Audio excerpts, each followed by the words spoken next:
Welcome in. Belly up. Have a seat and grab a drink. Oh, I'm going to be drinking a lot as we talk some Wingman Fantasy Football.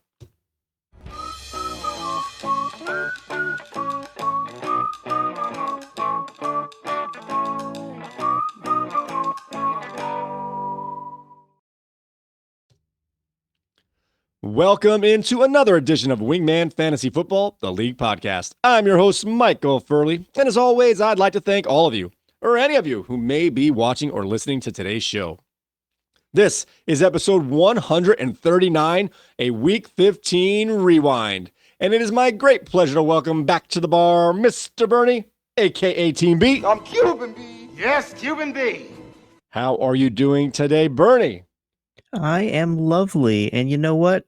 We've been doing this for a while. How are you doing today, Michael?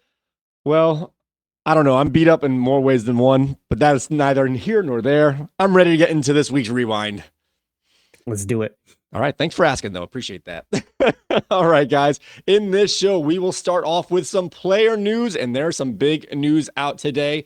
We will also recap week number 15 of the Wingman Fantasy Football League.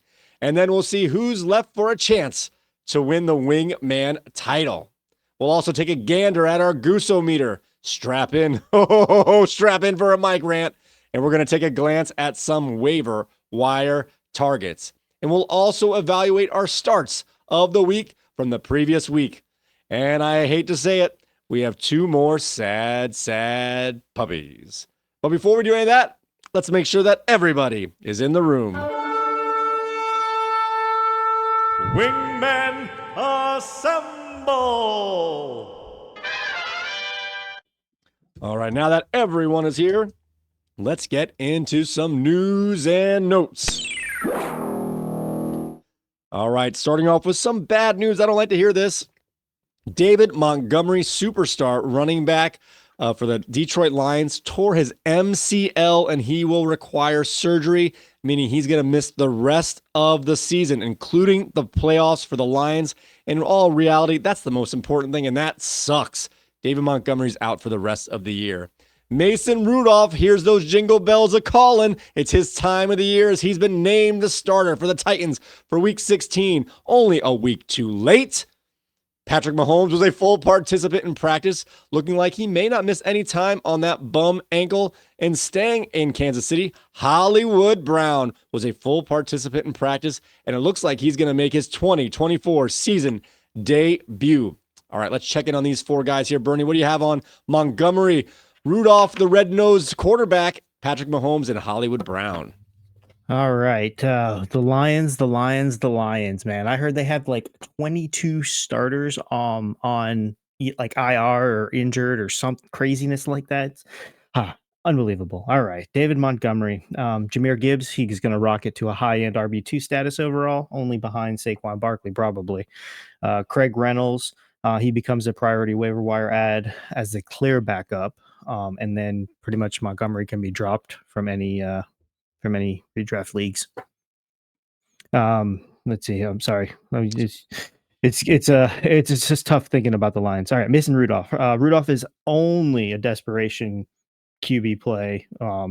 So minor downgrade for the Titans pass catcher. So not DeAndre Hopkins. I think it's an upgrade, my man. Okay, yeah.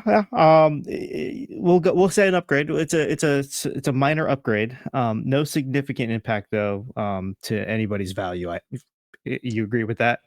I don't, because I mean that streak everybody's for value goes up. That streak for Westbrook Akine began, or at least was continued along with Rudolph. Rudolph played in 2.5 games. Mm-hmm. Calvin Ridley had his most targets and most yards and catches in the games that he played. So I think with them keeping drives going at a normal length, there's just more opportunities for everybody to get catches. Yeah, I hear you. Okay. All right, Patrick Mahomes. So he appears to be on track to start with the Texans on Saturday. It's unlikely that we have a final answer for that until right before game time, though. I think they've got the Christmas game right after that, so it's a real short turnaround. So they could put in Carson Wentz, I think, to possibly start that Saturday game, and then have Patrick play on the Christmas game.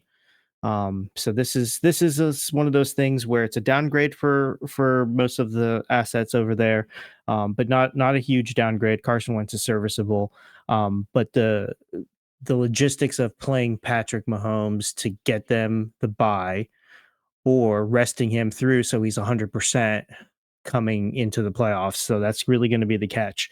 I think he'll be okay. This is the similar injury that he had last year. And he played through that. So I think everything will be good over there.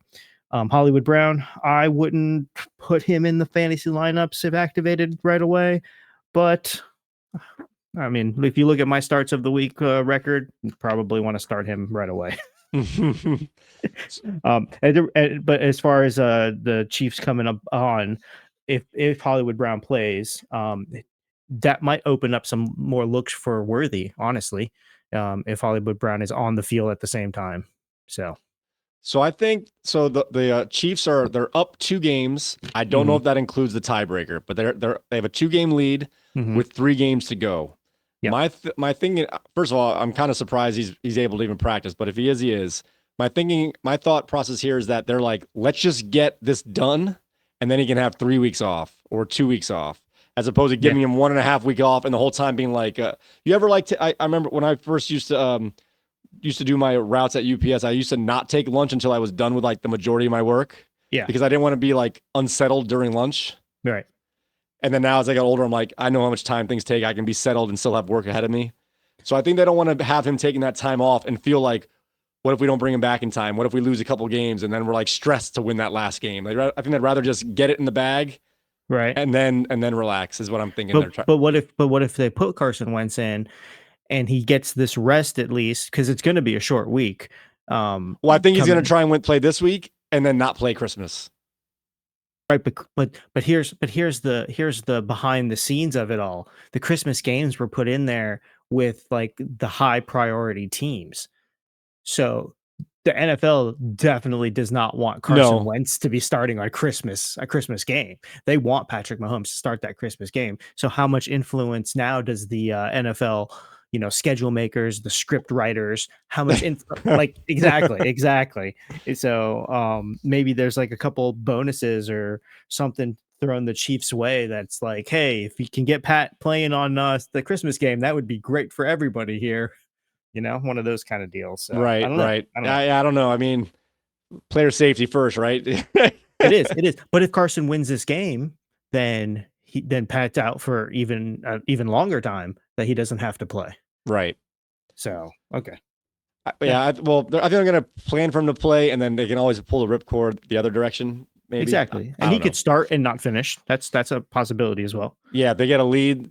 If they get a lead, they can all right, you're definitely not playing the fourth quarter if we're up by 2.5 scores with 10 minutes to go. Exactly. All right, let's moving along here. We've got George Pickens.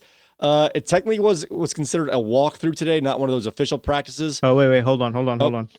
Go back one. I did miss one. You're right. DTR. Yep. So the Browns have now indicated that Jameis Winston is back to being the backup. He's going to be behind Dorian Thompson-Robinson, who is going to get the start for the Browns this week against Cincinnati.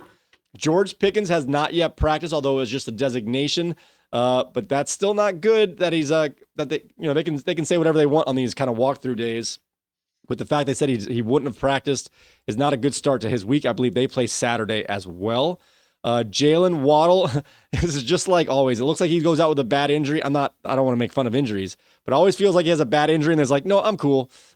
He's avoided a serious injury and he's listed as day to day. And Jaleel McLaughlin is listed as missing practice on Tuesday with a quad injury.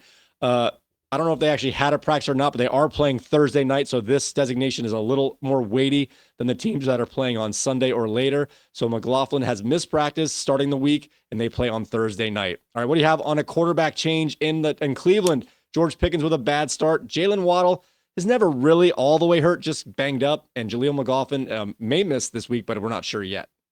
Yeah, so DTR, low end quarterback 3, even in favorable Bengals matchup. So potential slight upgrade for the Browns rushing attack due to his mobility, but a downgrade, I think, for the receivers that are going to be on the field there.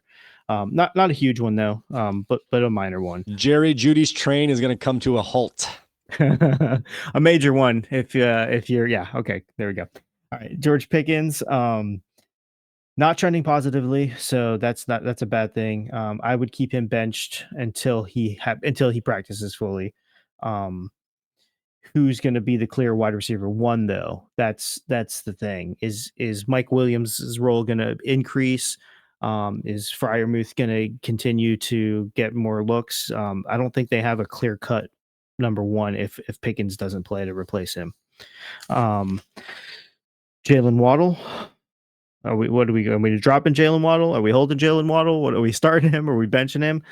That's been what I have struggled with to get there. Tyreek's got an ankle situation as well, right? So this is more crucial. So Braxton Berrios, and then who's the other guy? Malik Washington. Malik Washington might get a step up here. Yeah, might get a little bump there as well. And then McLaughlin. I think he could upgrade to playing on Thursday versus the Chargers. So he's a flex though. That whole backfield is so risky though because that coach just can't make a commitment to any of them. He's like a hot hand, seems like kind of coach at this point. Let's have a little half discussion here. Let's pretend that we know McLaughlin's out. You think it's a 50-50 split between Javonte Williams and Estime, or is he going to try and give one a lead chance? No, I think he favors towards Williams more than it does Estime. I think Estime is gonna. I think it would be more like a 60-40 at the max kind of split. I would even go 70-30. Like I said, we know he trusts Williams in terms of just overall play, not necessarily running. Yeah, not the position. He's a better offensive lineman than the other guys. exactly. And the way that Bo Nix played last week or this past week, I would say he wants the more experienced back on that field at the time. And it's actually a huge game. I'm not sure the exact math here, but essentially the winner of this game is in control of their own destiny, make the playoffs, and the loser is all but out. I mean, maybe not completely, but is going to need help because these teams are both pretty much have that I don't know their records. They're about 2 games over 500, maybe 1 game over 500, and the loser of this game is going to drop down to where they're going to need a lot of help to have a chance to make it. Exactly. And then who's the other guy there? Is it P Ryan that's over there? And no, he's P Ryan's he was there last year. He's in Kansas City this time. He's in Kansas City. Okay, never mind. All right, moving on. These are all your players here, Bernie. I just realized 4 in a row here. We're going to do the next 4. Alvin Kamara has been diagnosed with an abductor injury. However, there's really been no indication whether or not he's going to miss any time. They just said they need more tests. The test revealed what the specific injury was, but they didn't give a timetable or severity or anything like that. So I don't know what that means. Kenneth Walker hopes to return to practice this week and has a chance to return to the lineup for the Seahawks, but who knows? Geno Smith, who injured his knee on the Sunday night game, hopes to practice this week, and he hopes to remain the team starter fighting through that injury. They're in a big-time playoff push as well. That loss last week really hurt them, but they're still okay. So they don't want to go to the backup quarterback in such a time here. And Nick Chubb, like we said, he broke his foot on Sunday. However, the good news is he's not expected to need any surgery to repair that, just the normal 6 to 8 weeks to stay off a broken bone there. So he should be ready for full off-season workouts. All right, what do you have on all of your players, Kamara, Walker, Smith, and Chubb? Well, I don't have any of the backups, so don't start any of the running backs. Late game for Kamara, so that you don't want to risk that unless you have Kendra Miller. He's your go-to there. Walker, if you've got Charbonnet, you're winning. I wouldn't start him either, and I won't. And then Nick Chubb, if you've got Ford, you're winning. Ford will be at the top of the waiver wire report for running backs this week. I don't think it's a huge drop off for any of those players, despite that those starters are better than those backups. But the team situations for all of them doesn't make Charbonnet any less valuable than Walker. as far as getting fantasy points, or the other two. The Cleveland is a hot mess right now, and it's looking like New Orleans is turning into a hot mess as well because of their quarterback situations.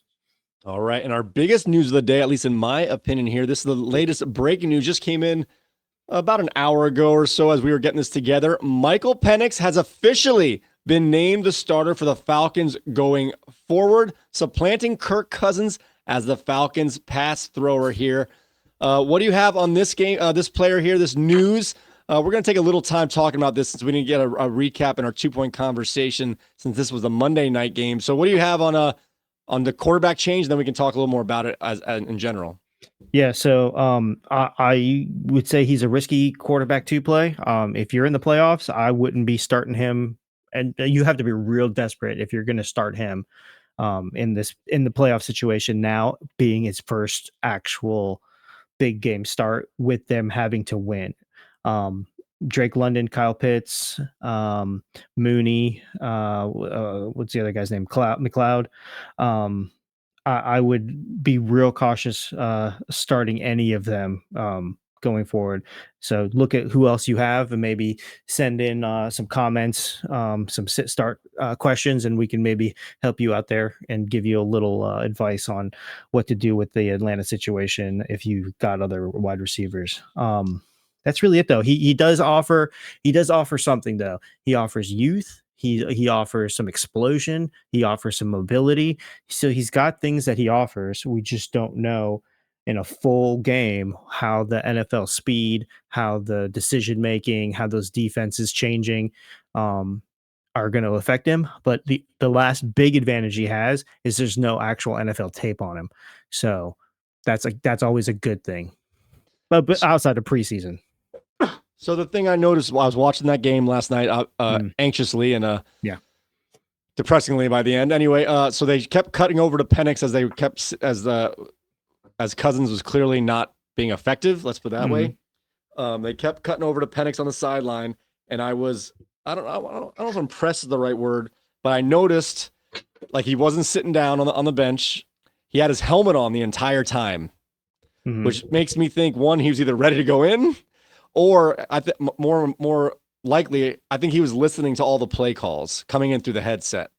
Yeah. As opposed to just kind of like watching, like he had his helmet on the whole time on the sideline. So I think he was kind of visualizing the game as it was coming through as it would be if he's on the field, not just watching where people are open, but like the commute, because that's a big deal to these guys is not being overwhelmed, getting the snaps off, knowing when to like repeat the play.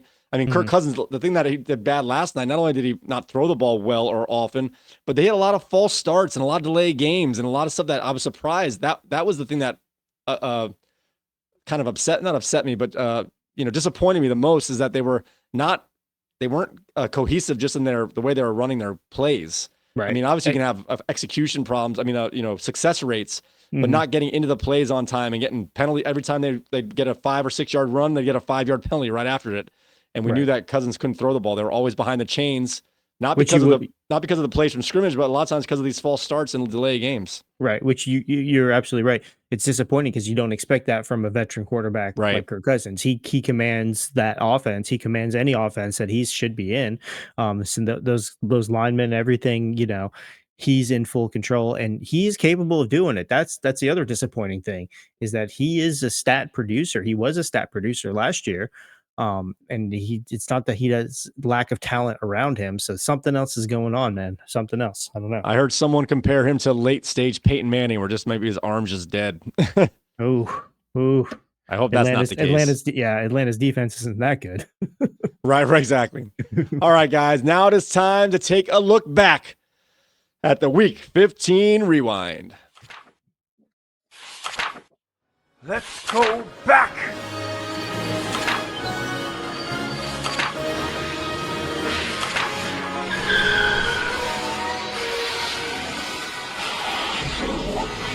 Week 15 Rewind. All right, guys. We had several teams on bye this week in our brackets, including Bernie's team B over here had a bye. So we have a couple less games to go through, and I think we all appreciate that. We're going to start off in our little boy bracket. We had our Knicks Waddle away, who came in at 6 to end his season. And I guess that would have made him, I'm not sure what seed that would be. Let's see, 7, 8, 9. He'd be the 9th seed against Ken's the Fantastics, who finished at 3-11 and was our 12th seed. And this one went about as expected here, as Nick's Waddle Away took this one down at a score of 100 even. Can you believe he scored 100 on the dot to 90.96? Let's see how, unfortunately for the Fantastics, he has now lost 3 games in a row. You're as cold as ice. It's not the first time that's happened for him, but nonetheless, it happened once again. All right. So Nick's Waddle took this one down. Let's see what players helped him get there. He was one of those players, just like our studs and duds. He was boom and or bust. He had the highest of booms with Devontae Adams. Oh, Devontae Adams had 38.3 points. He's on fire.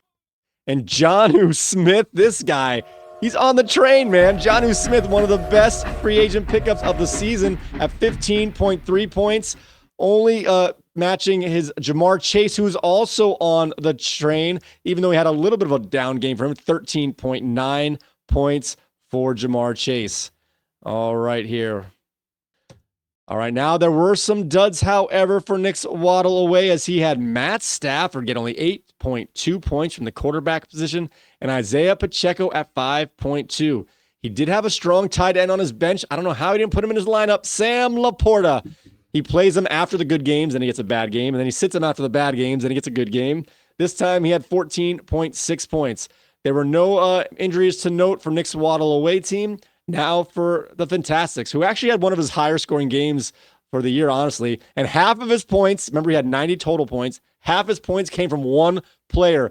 Jared Goff had 41.06 points. He's heating up. And he had the little lad, McConkey, had 23.1. Oh, did he have 23.1? Or is that wrong? I think he had 16 something. 14.3. Yeah, I didn't write that thing. Right player, didn't change the score. 14.3? Correct. All right, sorry about that.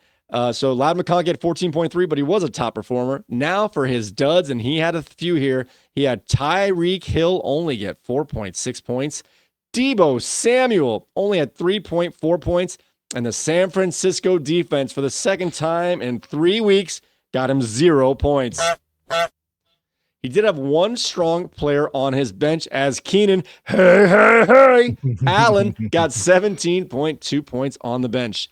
He did have one injury, however, as Tony Pollard was in and out of the lineup as he was struggling with an ankle injury. Oh, no. All right, so the loser of this game is now the Fantastic is going to play in the 11th place game. So his season has only one more game left in it. The best he can do is 11th. If he loses one more game, he's going to finish in 12th. On to our next game in the little boys bracket, in the little bracket here. We have Reggie's Illini, who has been rolling lately at against Katie's King George. Both these guys finished the regular season at 5-9. This is a rematch from last week's game where Illini took it, and he kept it going as he took this one down as well with a monster score, 133.9 to Katie's King George, 74.44. This was the highest scoring team of the week for Illini, and this was also the biggest blowout of the week. You got knocked the fuck out, man.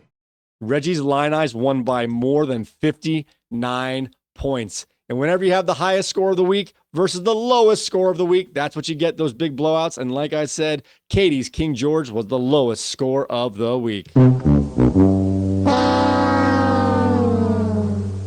It's not going to mean too much for him now, but Reggie's Illini is actually peaking the right time for the consolation bracket, as he's now won 3 games in a row, and he is rolling.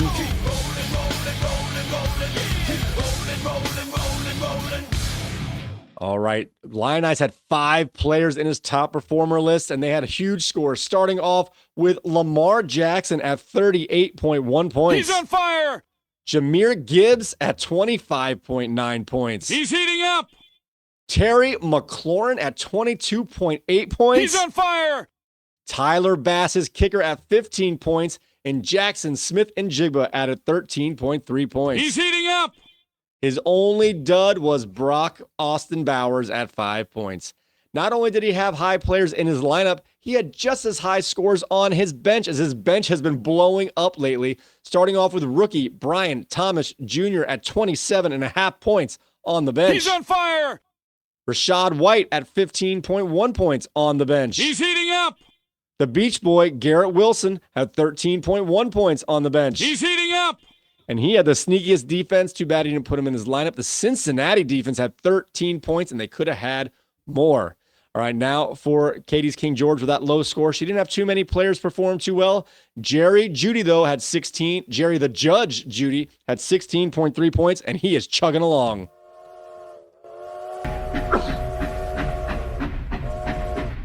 And she had the Kansas City defense chip in with 11 points. She did have 2 duds, however, as David Montgomery, who left the game early, only had 5.5 points. And Roma Dudze had only 4.9 points.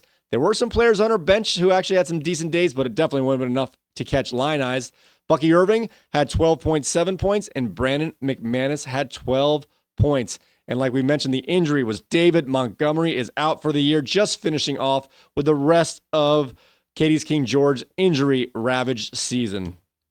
Oh, no. I didn't ask you about our last game because really, who cares? But this game, let's talk about this one here. What do you have on Line Eyes getting hot at a nice time of the year? Too bad he didn't have those wins banked in earlier. He'd be a scary, scary playoff out. And Katie's King George, the injuries just never subsided and ended her season the way she started it. Oh, yes. Lion Eyes doing it just like he did last year. Finishing up real strong, and he'll play me in the last game, and he'll lose, and I'll get 7th, and he'll get 8th. Just like last year. No, he's doing a great job. He's still working the waiver wire. And he has been for the past few weeks. He's got a solid team. He's got a great team. But it just too little, too late. Just they all peaked at the wrong time. So it's one of those things, man. He's a good fantasy manager, and he's doing good things. You just can't win a game. I think for him, now we all do it. In the beginning of the year, right now he's having all his receivers booming at the same time. Yeah. In the beginning of the year, he had half. It was always somebody, and he was picking the wrong guy. He was chasing the points from the last week. He would see Brian Thomas have a big game, then put him in. Then he'd have not a great game. Then he'd take him out. Same with Terry McLaurin when he was in the beginning of the year. He was a little bit up and down until he got rolling real strong there. So he was chasing those points and always made the wrong lineup decision to start the year. And once everyone got hot at the same time and it didn't matter, he's been killing it lately. Yeah, and then for Katie, that Christian McCaffrey thing just really, really hurt. She was just playing from behind, kind of, Zay Flowers, like. Why does everybody on this team on the other side, Lamar over here, is throwing 5 touchdown passes for Lion Eyes, and he can't get Zay Flowers one of them? Like, come on, man, come on. So she got let down there a little bit, and then David Montgomery getting hurt and not really at full speed, even though he finished the game. That's a bummer as well. So she had a chance to have some big points, but oh well. So not only did she lose her first round pick, her first overall pick. Then she lost Olave for multiple stints in the concussion. She lost her 3rd round pick in Mike Evans for about 3 or 4 weeks with that hamstring injury. She had Montgomery was her 5th pick, who lasted a long time, but now she's lost her 5th pick. So literally she has none of her first 5 picks even going on her team anymore. And there's other guys in there included, but you can't overcome that. And she tried her best. She did. I feel your pain, Katie. I feel your pain. All right, on to our next game. We are moving up to the big boy bracket. This one, we had our 3-time back-to-back champ, or 4-time overall champ, but 3 times in a row. Jimerson's Red Sox Nation, lucky to be here against Michael's Amazing Spidey. And the hopes for a 4-peat is intact as Red Sox Nation took this one down 127.3 to 117.66. Our big boy bracket did not disappoint as all these scores were huge, which means there were high-scoring losers all over the place. For Michael's Amazing Spidey, he was our highest-scoring loser at 117.66 points. It's all there, black and white, clear as crystal. You get nothing. You lose. Good day, sir. All right, let's see what players helped Red Sox Nation take this one down as he had a monster score all over the place, starting off with Jalen. I keep the ball when I want it. Hurts had 30.1 points. He's heating up. CD Lamb at 22.1 points. He's heating up. Malik, won't you be my... Won't you be my neighbor? Neighbors at 19.2 points, getting his first touchdown since week 3. Congratulations. Way to go, Malik Neighbors. We're so proud of you. Rico Dowdle also had another fine day at 14.9 points, and he's on fire. He's on fire. And Trey McBride of Frankenstein Alive! It's alive! It's alive! had 13.2 points without getting in the end zone, despite the best efforts of the Arizona Cardinals to get him in there. Without a touchdown, he outscored his quarterback on the same team. Impossible! But it happened. All right, there were no duds for Red Sox Nation, and he still had some quality players on his bench, including Baker Mayfield at 30.02 points. He's heating up. Xavier Worthy at 16.6 points. We're not worthy! We're not worthy! And Quentin Stonehands Johnston had 13 points. He's heating up. Now on to Amazing Spidey, who really had a great score. Couldn't have played a better lineup. He only had 1 point extra on his bench for his choices here. So he was going to lose this game, I guess, no matter what. It was just, it's hard to get that big of a score and lose, but that's what happens when you get to the big boy bracket. It's not easy. He had Mike Evans at 32.4 points. Josh Jacobs has been a godsend at 21.6 points, and he is chugging along. Brandon Aubrey chipped in with 16 points.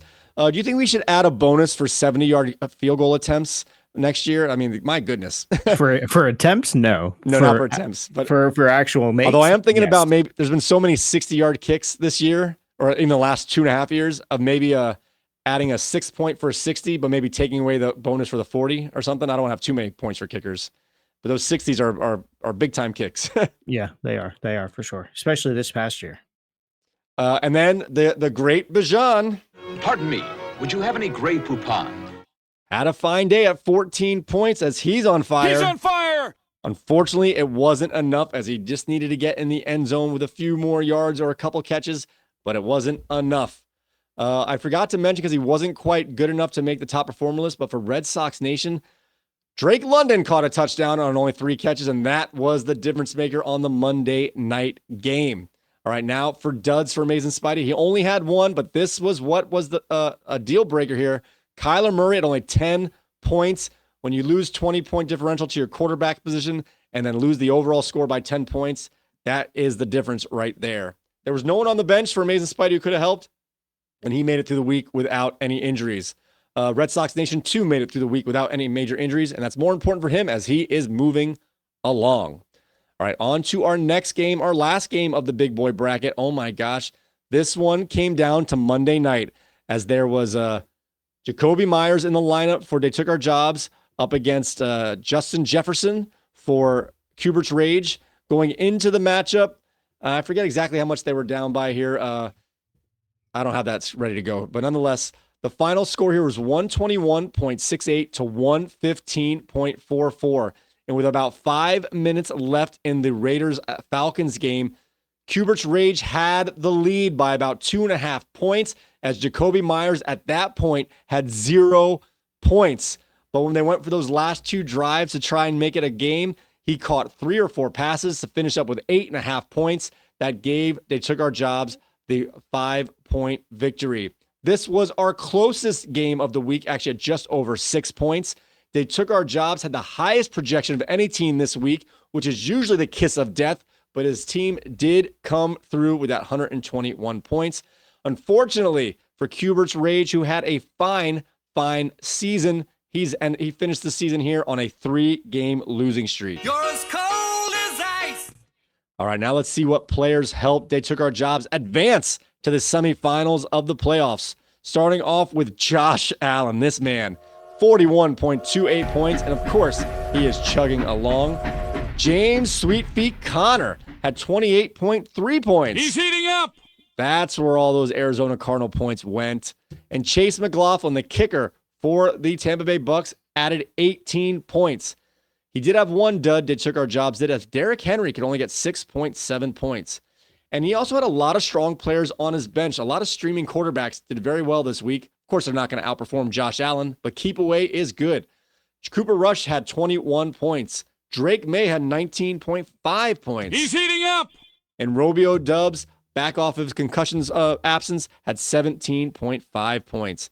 Now for Cubert's Rage. He had 6 top performers. When you score 115 points, you're going to have a lot of good scores. Starting off with James Cook on the rebound, getting 25.8 points. Jaden Daniels at 23.64 points. He's on fire. T. Higgins rebounds from the dud list, getting 17.3 points. Justin Jefferson was good, not as good as he would have liked, at 16.8 points. He's on fire. And Khalil Shakir, steady as always, at 12.9 points. He's heating up. And the Dallas defense has been pretty good this last month, getting 10 points. But this is where Cubert's Rage lost this game. He only had one dud, and it came on the first night of the Week 15 slate as Cooper Kupp started off the week with 0 points. He did have one bench player of Jake Elliott who got 10 points. I'm not sure what his other kicker got, if that would have made a difference or not. Both these players made it through the week without any major injuries, but we have our semifinals set. I didn't ask you about the other game. Let's start with the Red Sox Nation versus Amazing Spidey. Do you have anything on that game before we get to Alex and Paul here? No, nothing on that game. They played. That was a tough loss. That was a good game all around. Atlanta helped and let someone down all in the same time. True Atlanta fashion. So yeah, that was if it. Drake London could only have been Darnell Mooney this week, that would have been perfect. Yeah, exactly. All right, what about Alex versus Paul here? Alex versus Paul. Yeah, the Cooper Kupp thing is a huge disappointment because you would expect, T. Higgins to get the goose, Khalil Shakir to get a goose, but Cooper Kupp, and he's not even hurt. How did he get a goose? I have no idea. So that's really what it comes down to. Everything else was perfect. The only thing I have to say, though, back to your game, your starts of the week were awesome, but they were all on a team that you played against. Yeah. What happened? We'll talk about it when we review our starts of the week later. Okay. All right. Yeah, but these are, like you said, heavyweight matchups, big boy bracket. This is why these guys are there, for those kinds of scores. So great job. For all the teams around there. All right. So now our semifinals are set. We have Crazy Fish is going to host Red Sox Nation, and we have our number 1 seed, Mac Daddy 2s, is going to take on Alex's They Took Our Jobs. So that's going to be a very interesting matchup going forward. Do you have anything just on those teams that are left? No, there should be another big shootout, right? I mean, everything there is good. Red Sox Nation and Crazy Fish, that should be Red Sox Nation taking down one brother in the quarterfinal and trying to take down the second brother in the semifinal.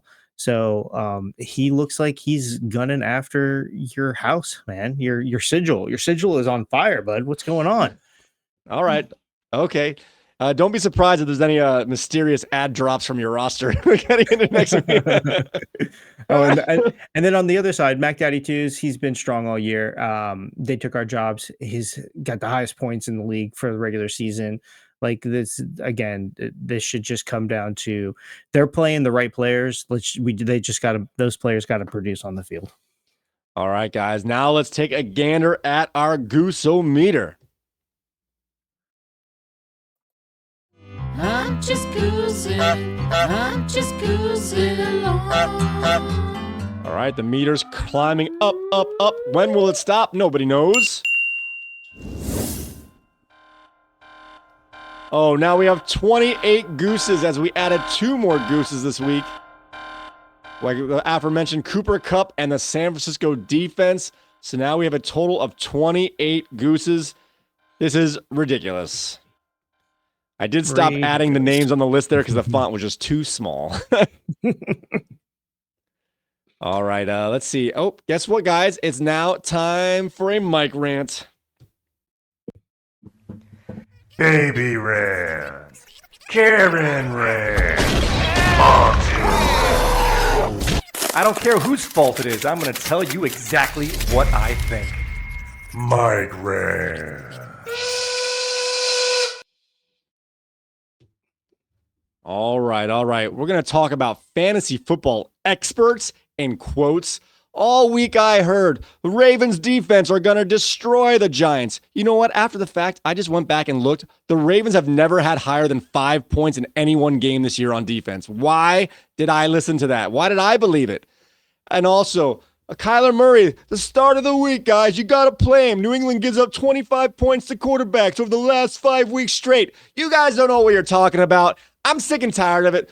You're just as wrong as we are. At least we own it. You guys all on your high horses thinking you're the best, knowing everything, and you don't care because you're in 45 leagues. If you're right half the time, you still advance. Some of the players out here that are listening to you are in 1, 2 leagues at the most, and every loss matters. And you guys just spit it out there thinking you know what you're talking about.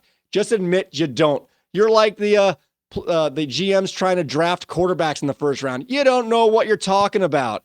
My gosh, I was going to do a secondary rant, but this one's actually getting me fired up here. You know what? I'm going to add a second round. Never mind. 117 points isn't good enough? Are you kidding me? I was supposed to be playing Ben. He only had 75 points. This is trash. I should be going into the semifinals right now. I can't. I'm so angry right now. I'm in a full Hulk rant. I don't know what to do. All right, I'm bringing you in. Sorry, that was a little too much. I got a little worked up there. I got a couple things going on.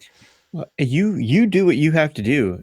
This is your platform. You say what you want to say on your platform, bud. This is why you do the work. Stay up late at night. You skip naps, you skip food, you skip graduations. You just skip it all. Nobody wants to go to a youth soccer game. Nobody does that. It's fantasy football to be had here. I was trying to hold it in. I was trying to be respectful. But I'm really upset. I thought I was going to win this whole thing. I had the right matchups all year long. I had Jacksonville and Carolina playing all my players going next week. I don't know what's going to happen. I mean, you're supposed to be this upset because we are literally playing a game where we try to predict what these players are going to do on the field, and we leave it up to them. Like why did Kyler Murray not produce more than 10 fantasy points? All he had to do was rush the ball. All he had, why? Because he fumbled the first snap of the game and is glitched. All right. For those who are looking forward, we do have some waiver wire targets out there to help you improve your chance. I mean, I'm playing for 5th place and I'm going for it. So I'm going to be picking up some players this week. I got money. Some of you guys don't. So don't worry. Oh, geez. He's still ranting over here. All right. Sorry. All right. Let me take over here. Sorry, folks. All right. Back to reason and I don't even know the right words. Never mind. Okay.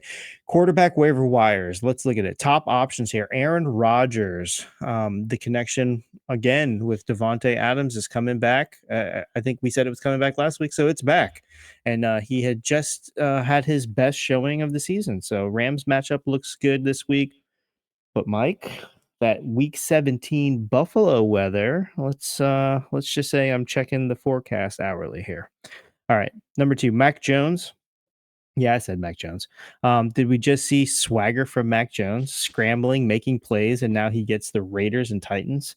Plus, they're setting things up to feed Brian Thomas Jr. I got his name right this time. This could actually work. All right, quick hits here. Mason Rudolph, he was accurate. He didn't stretch the field, but hey, the Colts and the Jaguars coming up. So if you're desperate, that's a good play. Dorian Thompson Robinson. Now I know why they do DTR. DTR gets to start against Cincinnati, but the Browns passing game, Spencer Rattler might start week 16 against the Packers after nearly beating the Commanders. Maybe we can get something there. You got anything to add to that, quarterbacks? Not names, but so in a way, I'm a little upset that I didn't consider picking up Rodgers for last week because we mentioned it was half a joke, but the Jacksonville won the matchup and the warm weather. He's on a roll now, but I don't think he's going to finish off as well as he's been playing the last. I really think that Florida weather is really a big part of how he's been doing here. And Mac Jones, not necessarily good, but they're letting him they're not featuring the running. They're letting him play. The coaches are like, just go for it, kid. And if he's going to have some swagger while he's doing it, he's going to throw the ball. And if you got a good receiver you can throw the ball up to, why not do it? So I think he's actually a pretty decent streaming play. It's hard to trust. I wouldn't love. I'd try and find someone I'd feel more comfortable with. But with all these guys, I mean, Rodgers feels like more comfortable, but I actually think Mac Jones might be a better play going forward, even though Rodgers has been better going backwards. Exactly. All right. Moving on to the running backs. So top options here, Mr. Jerome Ford. Did you see that 62-yard touchdown run? He was the fastest player on the field. And now with Chubb's broken foot, Ford is the guy in Cleveland. Empty those fab wallets. That's pretty standard talk right there. Number 2, Kenneth Gainwell. He looked sharp against Pittsburgh. So especially in the passing game with Barkley getting sideline treatment, the Eagles are eyeing that number 1 seed, so they might ease up on their star back. Gainwell could be a little playoff boost there. Secondary options, Amir Abdullah. He stepped up after McCormick left and could be a sneaky PPR play against Jacksonville if Ritter starts. Damian Pierce, Mixon's hip is acting up. And with the Texans clinching the AFC South, they might rest him. So we'll be stalking those practice reports like fantasy detectives over here. Quick hits, Ty Johnson. Josh Allen's not so secret weapon in the passing game. 2 solid weeks in a row if you're desperate in a PPR format. I got Amir Abdullah up there as well. With McCormick, he's pretty much already been ruled doubtful. So I had him on my team yesterday. I didn't put him in the lineup, of course. And my phone goes off. I'm like, oh, did something good happen? It's like, nope, injury. It goes from healthy to questionable. And then right when the game was over, it said, during the game it said questionable to out. Questionable out. And then right when the game was over, it said out to questionable. And then today it says questionable to doubtful. So he's been all over the place. But being that he's already listed as doubtful before the week gets going, he's done. And he put a tweet out there saying like, I'll be back ready for next year. So nothing's been official by the team, but his indication is that he's not expecting to play anymore this year. So anyway, the Raiders are playing Jacksonville, and you would assume Madison would be the running downs back, and Abdullah be the passing downs back. Abdullah's been better the last 4 weeks. I know Madison didn't play in all those weeks, but even so, like he doesn't get all the work. But he only had a couple catches yesterday, but he had an awesome touchdown where he ran around everybody. And Jacksonville's defense is not good, but I don't think the Raiders' offense is good enough to just be like, we're going to run the ball. I think they're going to have to throw like they did this last game. And I think Jacksonville is good enough on offense. They're going to be throwing the ball back and forth with Brian Thomas Jr. and Mac Jones. And they're bad enough on defense to let the Raiders just throw the ball to try and come back. And we saw that Ritter likes to check it down as soon as he was throwing it backwards before he got the ball in his hands. It was pretty funny. So I think Abdullah's going to get a lot of play because he's going to be in a weird way comeback mode against Jacksonville, which is a team you can come back on. We just saw Aaron Rodgers and Devontae Adams get all that in comeback mode because the defense is not good enough to stop you, but the offense is good enough to make you have to chase points if your defense is not good. Yeah, I hear you. Okay. All right, moving on to the pass catchers, wide receivers / tight ends. All right, top options, Brenton Strange. Putting up Evan Ingram numbers and the Evan Ingram role. So Las Vegas and Tennessee on deck. This could be your lottery ticket here. Rashad Bateman, long touchdown, check. End zone skills, check. Boom potential against Pittsburgh, double check. Sure, he's a boom bust, but right now the boom is fresh on our minds. Number 3, Jalen McMillan, getting a hot at the perfect time with Baker cooking in the playoff matchup against Dallas and Carolina. This could be a sneaky good wide receiver 3 who wins you a title here. And Jalen Coker, 83-yard score, 3 other catches, and with Xavier Legette nursing the groin injury, that's opportunity knocking right there. Secondary options, Chigo Okonkwo, Mason Rudolph security blanket, I think so, against the Colts defense that just let Denver's tight ends feast. So, keep him on the radar. Stone Smart, 2 straight games with 50+ yards. So if you miss on Strange, Smart could be the next big thing on Thursday night. And then one quick hit, Foster Moreau, last second touchdown hero. So this is the desperation time. So desperate times calls for desperate measures. Yeah, I like a lot of those guys. Maybe not trusting to put them in your line or anything, but Brenton Strange is getting a ton of targets for Jacksonville. Jalen McMillan is finally starting to before he looked kind of a little lost on the field. He would still get a catch now and again, but now he's not getting a lot of targets, but he's working well off of the gravity that Mike Evans is pulling. He's starting to find some soft spots, and he's quick enough if he can catch it in stride, he can run down the seam and score. So I think he's similar to Rashad Bateman. although he's going to catch shorter targets than Bateman would. Mhm. But I think that he's fast enough that if he gets in the right timing and the way Baker's throwing the ball right now, he's throwing it so fast. His fastball is so on point that he can have space around him and then take off from there from the open spot. Who else did you mention that caught my attention? Smart. So it happened to McConkey later in the game, and I think this was we mentioned it was a Herbert problem. One, because his ankle, he came in banged up, and then he got tackled pretty hard on his lower leg during the game. And as the game was going on, you could see he wasn't stepping back on that foot to drive, and the balls are starting to sail. That's why McConkey started not catching them by the game went on. Smart, though, is bigger, and a couple went over his head as well, but he also caught a couple with outstretched hands. I think he looked pretty good. He's a tight end, but he looked like a wide receiver to me. Like, he didn't look slow. He was tall. He's not slender, but like he looks like a power forward. Like, so I think he's one of those guys. If he catches it, he can run with it.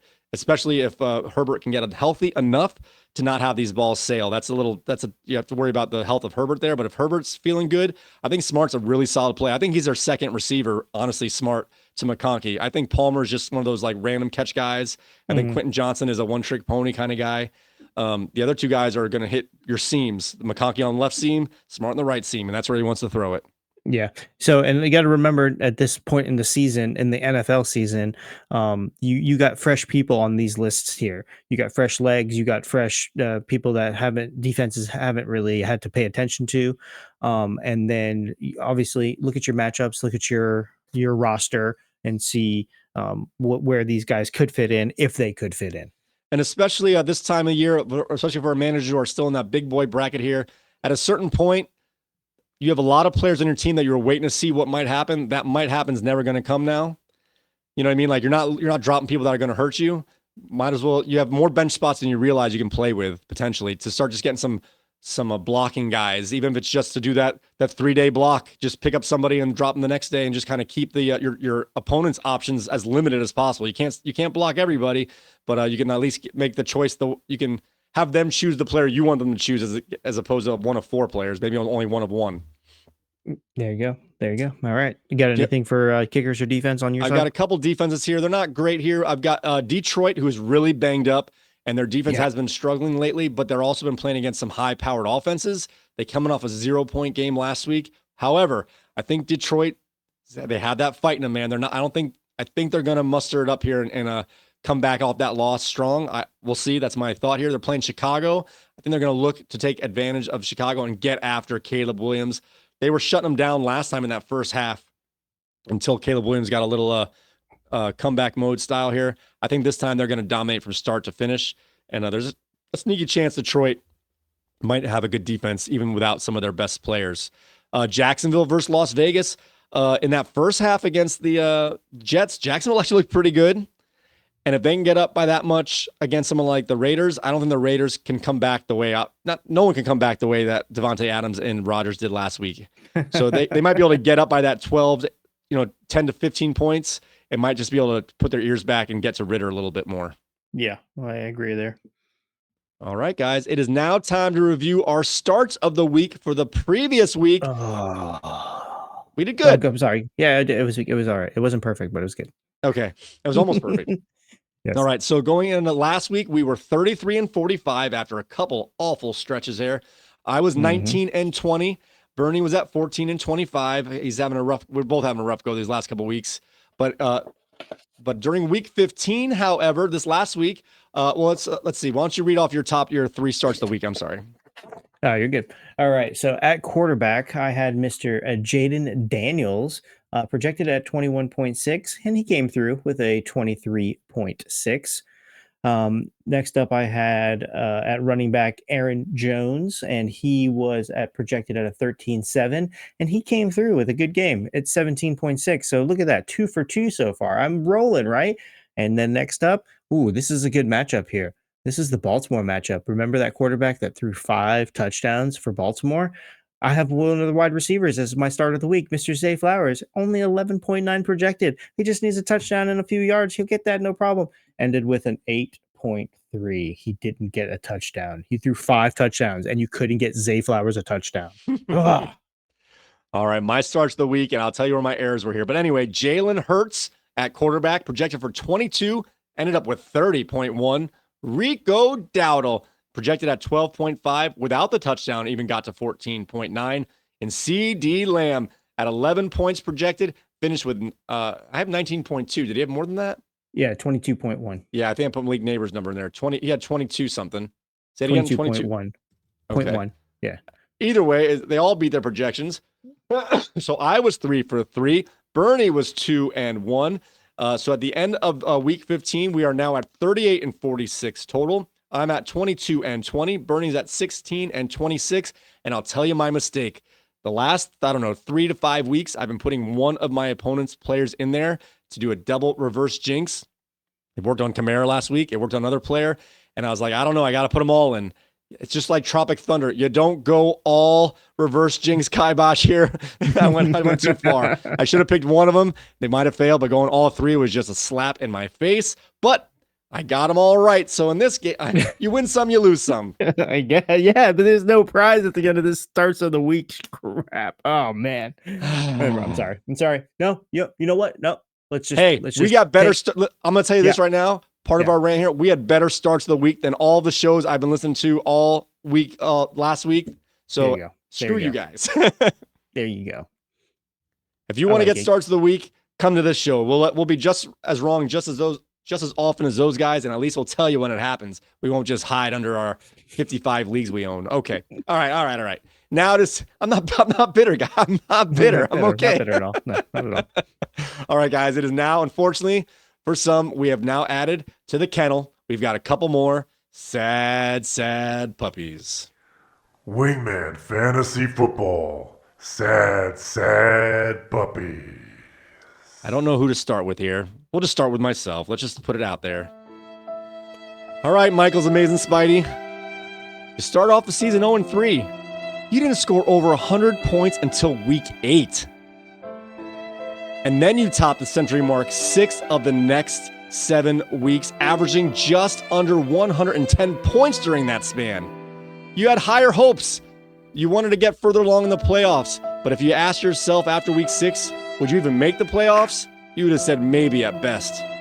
Although you finished in the kennel, you did win your division, and you did earn some money.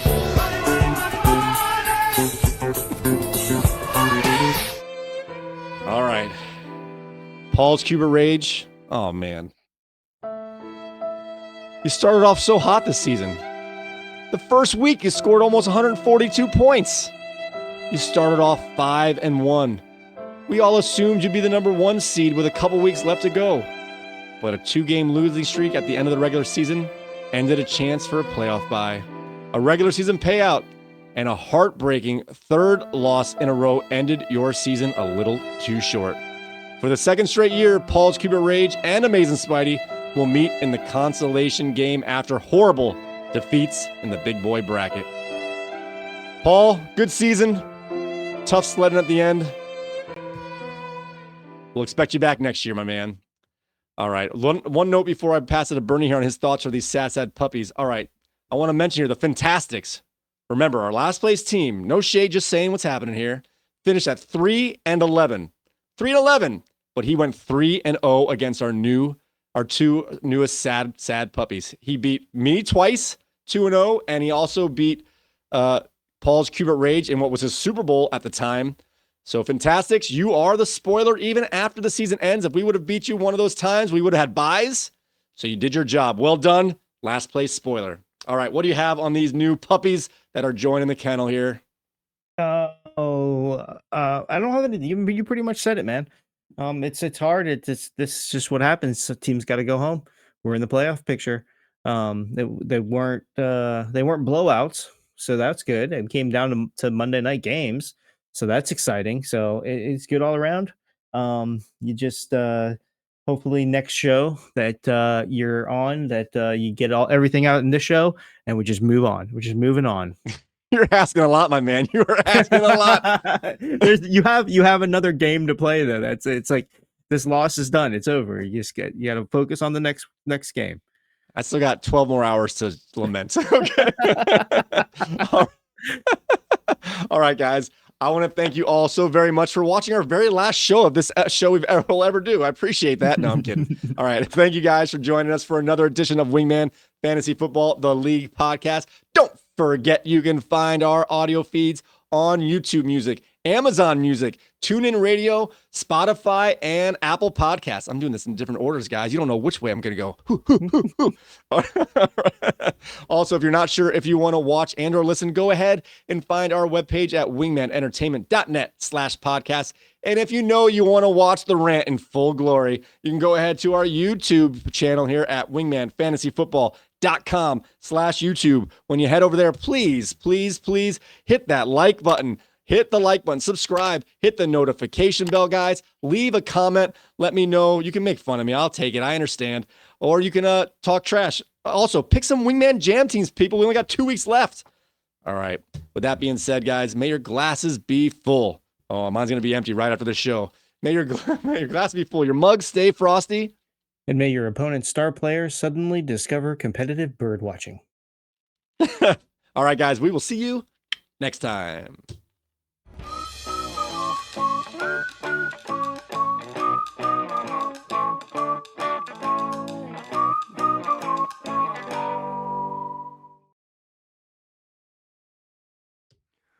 It should have been Ben.